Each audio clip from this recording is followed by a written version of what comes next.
Hola, buenas tardes. En este video les voy a resolver un ejercicio que tiene relación con los aspectos de óxido-reducción que hemos revisado en nuestra última sesión. Por una parte, cuando uno se enfrenta a una ecuación de óxido-reducción, lo primero que tenemos que realizar es el procedimiento de separar las semireacciones, y para ello tenemos que identificar qué especies tenemos presentes aquí en nuestra ecuación global. Entonces podemos ver que tenemos el NO3-, el I2, el IO3- y el NO2. Entonces, en las semireacciones recuerden que tenemos que separarlos por átomos iguales. Por lo tanto, en una semireacción, sin importar aún cuál semireacción es, vamos a juntar las especies de nitrógeno, que es NO3-, está produciendo NO2, ¿cierto? Y vamos a trabajar primero con ella para identificar si es la semireacción de oxidación o si es la semireacción de reducción. Para ello, lo que tenemos que hacer es identificar el estado de oxidación del nitrógeno tanto en el reactivo como en el producto. Y para ello tenemos que recordar aquellas reglas que revisamos en la sesión de clases, dentro de las cuales estaba que el oxígeno, en la gran mayoría de las veces, cuando forma óxidos, tiene estado de oxidación -2. Entonces, conociendo esa información, vamos a determinar el estado de oxidación del nitrógeno en este caso. Como el estado de oxidación de nitrógeno lo desconocemos, lo vamos a llamar X y lo vamos a sumar por el estado de oxidación de oxígeno en los óxidos, que es -2, ¿cierto? Y lo vamos a multiplicar por la cantidad de átomos de oxígeno que hay en la molécula, que en este caso son 3. Y eso, como no hay más átomos, cerramos el paréntesis y lo tenemos que igualar a la carga eléctrica que tiene esta molécula. En este caso la molécula tiene carga -1, ¿sí? Que recuerden que las cargas eléctricas no las dan en la parte superior derecha de una sustancia. La siguiente parte es una parte netamente matemática en la cual tenemos que resolver esta ecuación de primer grado y tenemos que x y -2 por 3 es -6 y eso es igual a -1. Por lo tanto, si el 6 está restando a un lado para pasar para el otro lado, pasa sumando, ¿cierto? Y eso quiere decir que el estado de oxidación del nitrógeno en este caso es +5. Y tenemos que hacer exactamente el mismo procedimiento ahora con la molécula de NO2. Por lo tanto, el nitrógeno no conocemos su estado de oxidación, lo llamamos X, lo vamos a sumar con el oxígeno, ¿cierto? Que dijimos que el oxígeno en la gran mayoría de las veces cuando forma óxidos es su estado de oxidación -2, y en este caso son dos átomos de oxígeno que están presentes en la molécula. Y en este caso, como en la parte superior derecha de la sustancia, aquí no hay ningún número, ningún símbolo, entonces es una molécula neutra y por lo tanto tenemos que igualarlo a 0. De esa forma, el procedimiento matemático es el común, el mismo que hemos hecho recién, y por lo tanto x se mantiene, ¿cierto? -2 por 2 es igual a -4 y esto es igual a 0. Si el 4 está restando, hacia el otro lado pasará sumando. Por lo tanto, ahora podemos ver que el estado de oxidación de nitrógeno está pasando desde +5 a +4. Eso quiere decir que el estado de oxidación está disminuyendo, ¿sí? Está disminuyendo. Por lo tanto, si el estado de oxidación de este átomo está disminuyendo, esta es la semireacción de reducción, ¿sí?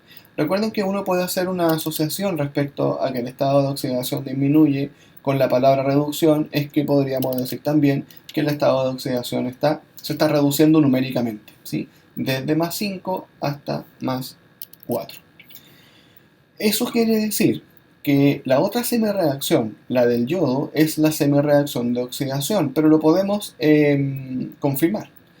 La primera especie de yodo, la que está en los reactivos, es I2 y el I2 está pasando al IO3-. En el caso del reactivo, en este caso, perdón, tenemos que también identificar los estados de oxidación del yodo en ambas especies. En el reactivo es bastante más sencillo y más rápido, porque el yodo está solo y no tiene ninguna carga eléctrica, ¿sí?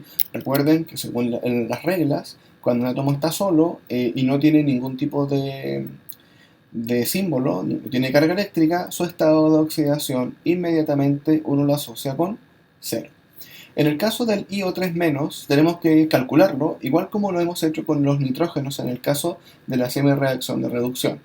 El estado de oxidación del yodo lo desconocemos, ¿cierto? Lo vamos a sumar. Sabemos que oxígeno en los óxidos, o casi siempre, su estado de oxidación vale -2, y lo vamos a multiplicar por 3, ¿sí? Porque son 3 la cantidad de átomos de oxígeno que tiene la molécula. Y eso va a ser igual a la carga eléctrica de la molécula, que en este caso sí tiene, es -1. Lo siguiente es el cálculo matemático, ¿cierto? El x se mantiene, -2 por 3 es -6, y eso va a ser igual a -1. Por lo tanto, si el 6 se está restando hacia el otro lado de la igualdad, va a pasar sumando. Finalmente, el estado de oxidación del yodo al final de este proceso es +5. Es decir, el estado de oxidación de este átomo está aumentando. El estado de oxidación en este caso está aumentando, ¿sí? Desde 0 hasta 5. Eso confirma que esta es la semireacción de oxidación. Recuerden, en la semireacción de oxidación está presente la especie que aumenta su estado de oxidación, siempre pensando desde el reactivo al producto, y en la semireacción de reducción, la de arriba, siempre está presente la especie que está disminuyendo su estado de oxidación. Por lo tanto, lo que nos falta determinar aquí es la especie, en el caso de arriba, que se reduce. Recuerden que la especie que se reduce, al igual que la especie que se oxida, siempre están presentes en los reactivos de estas ecuaciones. Por lo tanto, la especie que se reduce en este caso corresponde a la que se presenta como reactivo en la semireacción de reducción. Por lo tanto, quien se reduce es el NO3-. Esa es la especie que está sufriendo reducción. En particular el átomo de nitrógeno, pero la especie NO3. ¿Quién se oxida? Miremos la semireacción de oxidación. La especie que se oxida, en este caso exactamente el mismo criterio, es la especie que está en los reactivos de la semireacción de oxidación. Y en este caso la especie que se oxida es el yodo, el I2. Nos falta determinar la especie que corresponde al agente oxidante y al agente reductor, ¿sí? Recuerden que la especie que se reduce coincide exactamente al agente oxidante. ¿Por qué lo menciono? Porque recuerden que el agente oxidante es aquel que permite que otra especie se oxide. Por lo tanto, siendo con los aspectos fundamentales de una reacción de óxido-reducción o redox, es que siempre una especie se va a oxidar y siempre otra se va a reducir. Por lo tanto, si el agente oxidante es una especie que permite que otra se oxide, entonces lo que se está ocurriendo al agente oxidante es la reducción, y por lo tanto el agente oxidante es el NO3-. Y de forma homóloga, el agente reductor es la especie que permite que otra se reduzca. Por lo tanto, si permite que otra especie se reduzca, lo que le está ocurriendo al agente reductor es que se está oxidando, y por lo tanto, por eso coincide el agente reductor con la especie que se oxida. Esos son los aspectos más fundamentales de lo que hemos revisado en las reacciones de óxido-reducción, que son identificación de estados de oxidación de átomos que están libres, que están unidos consigo mismos, o bien que están participando en algunas moléculas o iones, y determinación de semireacción de reducción, semireacción de oxidación, especie que se oxida, especie que se reduce, agente oxidante y agente reductor, ¿sí? Esos son los aspectos más importantes que hemos visto y son los fundamentales de la comprensión de un proceso redox. Así que espero que este video haya sido de clarificación y podamos seguir avanzando con nuestra asignatura. Así que un saludo, chiquillos, y que estén muy bien.